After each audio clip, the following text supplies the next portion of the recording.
Hello, builders. We'd like to welcome you to this episode of the Build Your Success podcast. You know, this is a place where we try to build you so you can build others. Hopefully, you're working on building a team, building a business, or just in general, building yourself. And we want to be part of that journey with you. So I am grateful today to have a special guest. We've got C-Roc, and I'm going to let him pronounce his last name when we get going here. But Mike C-Roc is the CEO of People Building Inc. and the powerhouse behind What Are You Made Of movement. He's also a podcast host for that same title, What Are You Made Of? He's a performance coach. He's an author. He's a dynamic public speaker, visionary, and thought leader. He's been featured by Yahoo Finance as one of the top business leaders to follow in 2020, and he is on a mission to build people. So welcome to the show, Mike. Thanks, Brian. Hey, I start every interview with gratitude, man, because I'm just truly grateful, but not only that, humbled that the fact of people want to hear my voice in the first place, and the fact that I get to share my story with you and your audience. So thank you very much for having me. Well, I've been enjoying your post on LinkedIn, and as for show prep, I went and watched some of your videos today. You're very inspirational, and I'm grateful to have you here. So we're equally grateful. So tell the listeners how to say your last name. Ciorrocco. So it's not as hard as it's spelled here. Ciorrocco, no. We got that then. But right, that's where C-Roc came from, because people had trouble. So they started calling me C-Roc, and I just went with it. So there you go. Well, it's a great thing to be known as. Hey, now you're a rock, man. You're solid. So what does leadership and being a leader mean to Mike C-Roc? Tell us what that means to you. Well, I got to give credit where credit's due. First of all, my mom, when I was a young kid, before I even knew what the word leader was or inspiration was, she always told me, you're going to be a leader. You're an inspiration. Like 3 or 4 years old, she's telling me this. I didn't know what the heck it meant, but I started following that. My mind, my thoughts, my words, actions started going towards being a leader. And I think two things that really what a leader does. And I think one obviously is influence and being a role model to people, setting an example for people to follow. Now, leading can be good and bad, right? So it depends on what you're leading them to. But I think the good kind of leading is guiding people to make their success easier. And that comes from John Maxwell, by the way. I studied John Maxwell and many other people, but making people's success easier, man, is what I would wrap it up in. Well, I'm not sure if you know this or not, but I'm actually a coach, trainer, and certified speaker with John Maxwell. So he's a mentor of mine. I've done a lot of training with John. And one of the things he talks about, as you alluded to, leadership is influence, nothing less, nothing more. And he talked about Hitler being a leader, and you're like, oh man, I didn't want to hear that. But it's a fact. He led and influenced people. Yep. So you can absolutely lead, whether good or bad, and you are leading. Nobody can say I'm not a leader. Everyone has influence over someone, and they're leading them in something. So we said something about being a good leader, bad leader, but you also have this story about converting setbacks and difficulties into rocket fuel. Tell our listeners about how you do that. I think it's a mindset thing. So tell us about how you turn these difficult things and difficult situations into rocket fuel. Yeah, it is a mindset thing to an extent. I think committing to this concept and deciding that you're going to live this way is a mindset thing. But from there, it's got to be actionable items that you're doing. And it's a proactive concept. You see, when we have adversity, the closer in proximity we are to something that sets us back or causes us issues or takes us away from our goals, the less light there is at the end of the tunnel, if there is any at all, less hope we have, the more confusion and chaos we have. So you can't grasp the concept I'm about to tell you if you're currently in an adversity or really close proximity to one. This is a proactive concept that you must do ahead of time. And the first step is to understand the concept, which is in life, when you have an ideal picture of where you want to go, goals that you have, the things that stop us are not the encouraging people, the supportive people, the wins that we have, the successes. The things that stop us, Brian, are the things that are toxic, discouraging people, negative people, setbacks, disappointments, letdowns. And if we cannot just remove those things, but if we can learn to convert them, store them in our tank instead of our trunk where they weigh us down, we can convert them into rocket fuel for our future. You not just become unstoppable, but you blast off into like unknown worlds where you never thought you could get to before. And it's such a powerful concept because it creates an ability to become unstoppable and indestructible. Now, I will add, I'm a big believer in God, and I'm, my creator put me here with blessings and potential, which I have no idea the limitations on those. Physically, obviously we have limitations physically, but spiritually and mentally, if the creator that I believe in gave it to me, it's unlimited. And I think that if we don't go after it, and every day with intentionality to really go after everything that we were given, it's a slap in the face, so to speak, to our creator. So to me, understanding that is a really big concept, and that all the stuff that's coming at us is being given to us for fuel. And by the way, I'll prove this to you.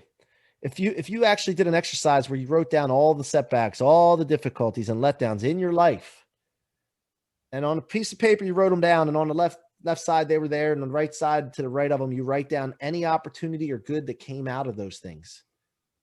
I have done this exercise numerous times with people, and I've never had a time where they couldn't find something, opportunity that came out of those things. And by the way, the bigger the setback, the bigger the opportunity. So if we already know that later on in life, 2020 hindsight, we already know that. Why wouldn't we be proactive with this and understand that when they come, immediately let something trigger that you don't get paralyzed by it, victimhood, wondering why it happened to you, woe is me. Immediately start looking for the opportunity in it. And that's what it's all about, Brian.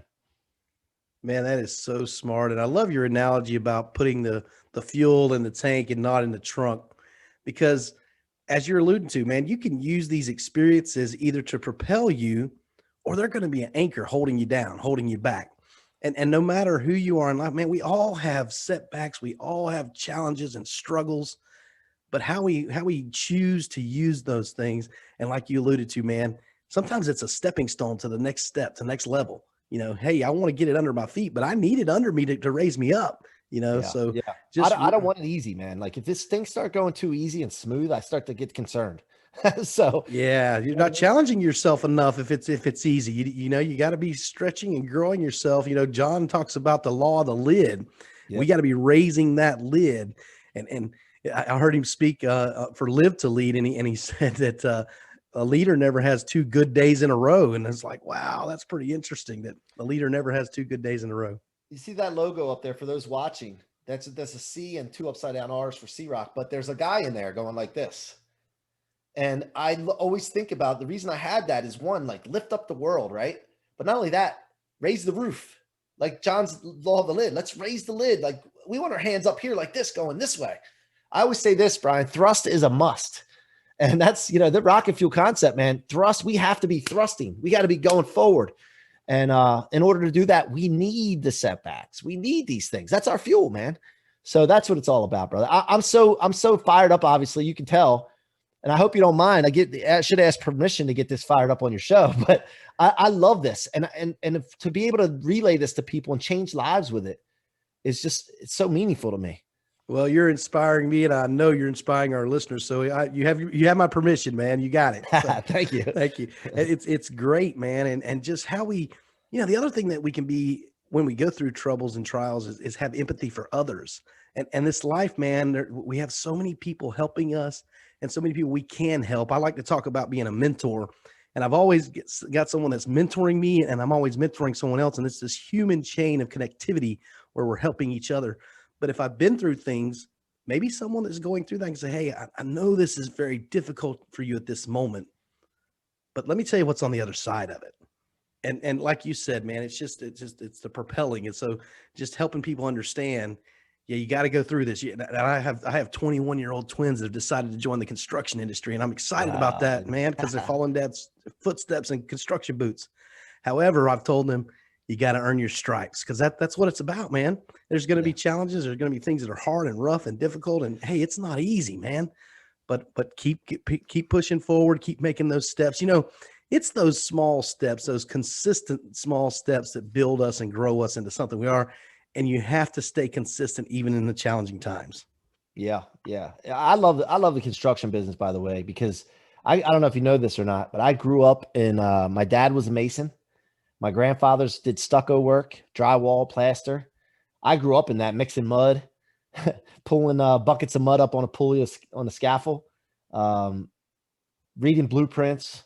I mean, I grew up with all that. And by the way, like, one of the things that this concept came from was when my dad, you know, I love him to death. I don't get to talk to him. It's not by my decision, but when I was 11, I lived with him for 3 years and went through a lot of psychological and emotional and mental abuse. And you know, I decided to get out of that environment. My mom filed court papers, and you know, the reason I have these bricks behind me is my dad was a mason, and just I think about that is, you know, how my heart at one point when my dad basically gave up on me, threw $100 bill at me and said, "Hey, you're going to need this when you're living on the streets with your mother one day." You know, that feeling that I had at first was dark, and this reminds me of that. But what I did was at that moment, I'm very stubborn, Brian. And when you're stubborn, stubborn's not, it has a negative connotation a lot of times. Oh, you're stubborn, you're hard-headed. And I heard that all my life. And now I wear the stubborn badge with, you know, with honor. But stubborn is not the wrong thing when it's on the right thing. And so when my dad did that, that sparked a fire inside of me that became this rocket fuel concept. For 30 some years, I've been driving off of this concept because of that spark that happened. And I didn't really realize it until about 2 or 3 years ago. And I just did like a self-analysis kind of audit of myself of like, what am I driving off of? What is this? Because it's powerful and I need to figure it out so I can share with people. And so that's where that concept 3 years ago, I've developed this. And the reason I wanted to bring that up, my dad was a mason. So the construction business, those of you listening that are in construction and building, I honor and respect you guys. And I know it's not easy work. I know some mornings it's tough to get up and go to work and do the things you do, but the fact that you get to create and build something is something that's powerful and it has great purpose in life. Mike, I'm glad you brought that up. And some of my listeners may be weary with my story, but you know, I didn't go to college, man. And so I found a very rewarding career in construction when I was just looking for a job, man. I just needed a job. And so my teachers threatened me with digging ditches. Well, lo and behold, that's what I would have done, you know? So, but I found out it's such a rewarding career. And I always, you know, kind of felt low because a lot of my friends went to college and a lot of them have business and banker jobs and those type of things. And I'm just a construction guy. However, I've learned so many leadership principles in construction, and this is a phenomenal career to have, to grow into other things. You know, in the construction industry, we have accountants, we have people that do advertising and do promote products, and we have engineers. So there's just a vast array of positions and opportunities to grow in this industry. But not only that, when you talk about the bricks and laying the mortar, I had a couple team members one time who were doing really well on our team, but they were finding fault with our other team members. And so I took some bricks and the first time I did, I used these floral bricks from the florist, and they broke up in pieces and were just nasty. Yeah, But I wrote names on them and I said, so here's the bricks, and I stuck them up in a cornerstone stack. And I said, now pull out any of these lower bricks, kind of Jenga style. And so they pull out a brick and it's got a gentleman's name on it that they recognize, but all the bricks fall down that includes them. Yeah. And so I showed them, I like to say I should have been from Missouri, the show me state. Yeah. So I showed them, when you start pulling out other team members, the company's failing. And so I use that. I've got these foam bricks now that I bought and take into training and teach teams that, hey, whenever you're pulling down other team members, you think you're lifting yourself up and you're tearing your whole company down. So it tears everyone down. Yeah. I love that, man. That's a great analogy. And if you know this, if your dad was a mason, mortar gets stronger over time. And I like to talk about the mortar being the difficulties and the challenges. You know, mortar's tough, man. It's built of sand and water and grit. Yeah. And I like to talk about that mortar joining things together. It's those trying times we go through as a team. That's what bonds us and helps us to grow. So, hey, man, I got to tell my story again on another podcast. Thanks, Mike, for that. Yeah, no, I love that, man. I'm glad you shared that. The other thing I look at with that is responsibility. In life, you know, if we don't absolutely take responsibility for things that don't go our way, to the degree that you give up responsibility, you give up control. And so when people blame other people, you're giving up control to someone else, when in fact you want the control. Everybody wants to control things. They want to be able to do the things the way they want to do them. And so when you blame other people and you alleviate responsibility, you're giving up that control. But not only that, here's something I just thought about this like 2 or 3 weeks ago when I was thinking about this concept. When you blame someone, what's the purpose of you doing that? Like, what are you getting out of it? Why are you doing it? And, I looked at that and I'm like, well, it's to justify being right. Your subconscious mind's trying to justify it. Your subconscious mind's kind of like an idiot. All it does is try to justify your conscious mind and say it's right, no matter what. And so at that point, I thought to myself, well, blaming people never feels good. Like when you blame other people, you never feel good ever. So why would we do it? So then the other thing is, when we're talking about justifying and trying to be right, that shows the problem too, because are you more worried about being right? Or are you more worried about being successful in relationships, in businesses? Are we more worried about being right and being unsuccessful? Or do we want to succeed in those things? What's more important to you? That's the question you have to ask. And that brick analogy, man, that's fantastic because that really paints the picture. Yeah, I love to use that. And I've had so many lights go off when I do that. It's a nice tool for us. That reminded me, I heard Craig Groeschel speak recently, and he said most people would learn more from their mistakes if they didn't spend so much time denying them. And so if you think about it and pushing that blame off on others, man, you gotta, hey, if you're a leader and a team makes a mistake, you got to own that mistake, man. It's yours. It belongs to you. You're the leader. And so you got to say, hey, I understand my team member made that mistake. I'm going to work to fix that. We're going to learn from it. All of us are going to grow from it, but we own it. And we own it as a team. And I, as the leader, have failed because the team failed. Yeah. If you get in a car accident, I'd rather it be my fault, really, because I can fix that. Like if somebody else keeps banging into your car over and over again and it's on them and they keep doing it, then you can't fix it. You can't stop it. So ideally you don't want to be in a car accident. Don't get me wrong. But, I want to be able to control things. And when you give up responsibility, you don't have any control. Yeah. And I think that's that defensive driving. So even if it's not your fault per se, what could you have done to prevent it? So taking accountability for it doesn't mean you have to be 100% at fault. It means, right. Yes, that did happen. It was their fault, but maybe if I was paying attention more, I could have done something. And that's so, anticipatory leadership is what Craig actually spoke about when I heard him speak. And he's talking about anticipating. And he talked about one of the great hockey players saying that, most players go to where the puck is. He's going to where the puck is going. Yeah, I love it. Yeah. And so that anticipatory, what's happening next? What am I? And I like to tell supervisors in the construction industry this all the time is let the team be working on the items at hand. You need to be thinking 2-3 days, 2 weeks out. What's ahead of it? What can I put in front of them and the equipment and the training so that they're ready for the next step? Yep. Absolutely love that, man.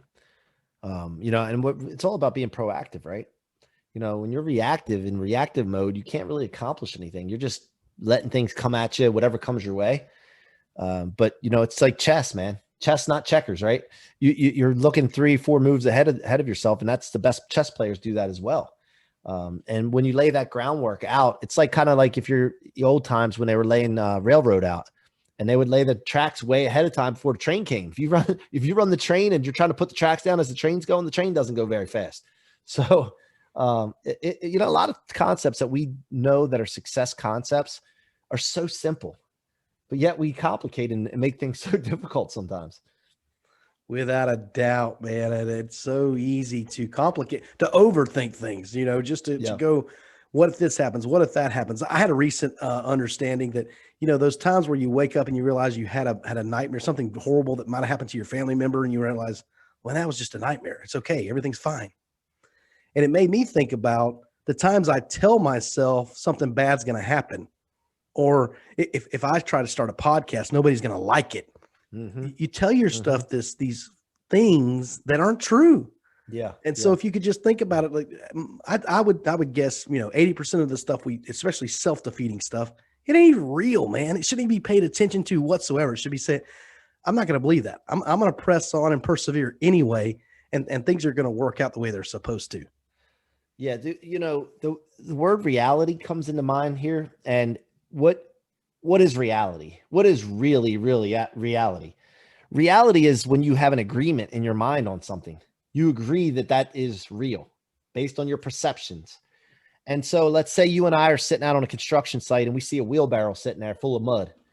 And we're like, that's a wheelbarrow full of mud. And you go, yeah, that is a wheelbarrow full of mud. And then Joe walks up and says, nah, man, that's not a wheelbarrow. That's just a shovel. You and I look at each other and be like, Joe's crazy. And we shun him. That's not real. In his mind, it's real. But we think he's crazy because you and I agreed upon the fact that that's a wheelbarrow full of mud. Now, if we have Joe comes up and says that's a shovel, and he somehow convinces me or you that that is a shovel, we both say now, oh, that's, or him and you, let's say, yeah, that's a shovel. I still think it's a wheelbarrow full of mud, but it's reality to you guys now because you both agreed on it. Now I'm the crazy guy. So what we perceive in our mind and accept as reality is what's real. So what you think is what you say is what you do, and what you do becomes your legacy and your actions that you take, it becomes your life. So in my mind all the time, like I always have to catch myself. Like if you really need to pay attention to what your thoughts are. And when I'm thinking the wrong way, man, I catch it right away and reverse it. And as soon as I do that, I replace it with something that I need to replace it with, something positive or something that's now real to me. And it is like magic when you do this. And then what happens, Brian, you start paying attention to what other people are saying. And you're like, somebody will be like, yeah, that job could get done, man. But I don't see, somebody says, well, I want this job like this. I want this floor here and the ceiling to go here. I don't know. I don't know how, by the way, this happens in construction all the time. I've seen it. I don't know how the hell that's going to happen. That's going to be a problem. They start talking like that. And of course it's going to be a problem. But the guys that are contractors that are really, really good, they go, all right, let's see what we got to do to fix that and figure that out. And they start thinking about the solution, not the problem. So, it's interesting how your thoughts control everything. And I've been around construction, like I said, my whole life. And I notice that with the people when they have a problem and they focus on the problem instead of the solution, and it's all in their mind. Without a doubt, man, the creative and the people that learn how to overcome those objections, I tell people all the time, I'm trying to eliminate those absolutes. Can't, won't, this will not work.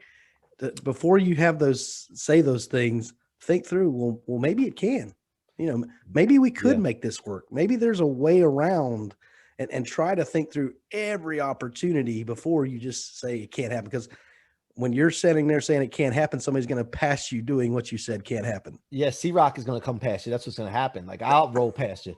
So that, like, that's the thing. Like when people say, oh, it's going to be hard. Well, yep, it is going to be hard. Oh, there's a problem. Yeah, but there's a problem. Of course there's a problem. How about this? Instead of saying there's a problem, what opportunities here? Okay. This gives us a great opportunity to do this. And then that you're opening up to the solution.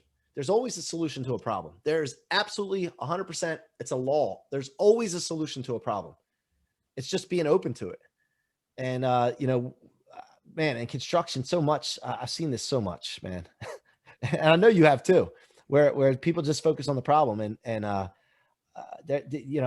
think that there's got to be a limiting belief that is causing so much problem in the industry, that if solved and more people were unlimited with their solutions, unlimited with their visions, man, the construction business would be totally different.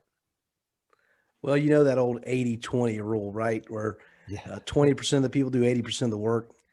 I have this goal in mind to transform the teams that I work with. Let's bring it up where 50% of the people do 50% of the work. Why do you have to accept 80-20 rule? And think about that. That means everybody's doing what they're supposed to be doing is basically what that turns down to be. 50% of people do 50. So if you could get 4 more people out of a group of 10 to stand up and say, okay, I'm going to do my part. Yep. Think how much more productive that business and that team would be compared to their competitors. If the rule, and it is, man, you see it all across the things I volunteer for, I realize, if there's 10 people on a board, 2 of them are making it happen. And the other 8 want their name on a list of something they're volunteering for. But why do people accept that?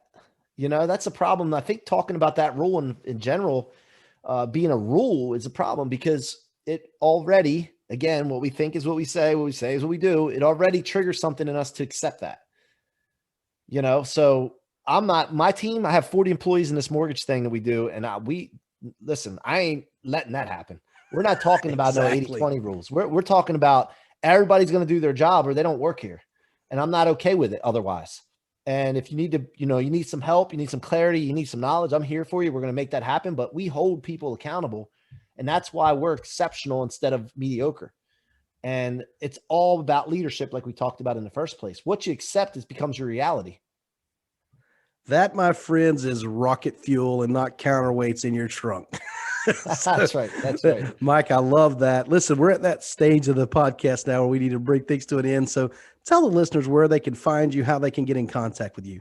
Yeah, the best thing, LinkedIn. If you look up my name on LinkedIn, Mike C-Roc, Ciorrocco, or Instagram. I'm big on Instagram. I just like that platform, and I love the direct messaging in both of those platforms. Mikey C-Roc with no K, C-R-O-C, Mikey C-Roc on Instagram. And also, my book is coming out February 7th. It's on pre-sale right now at mikecroc.com/book.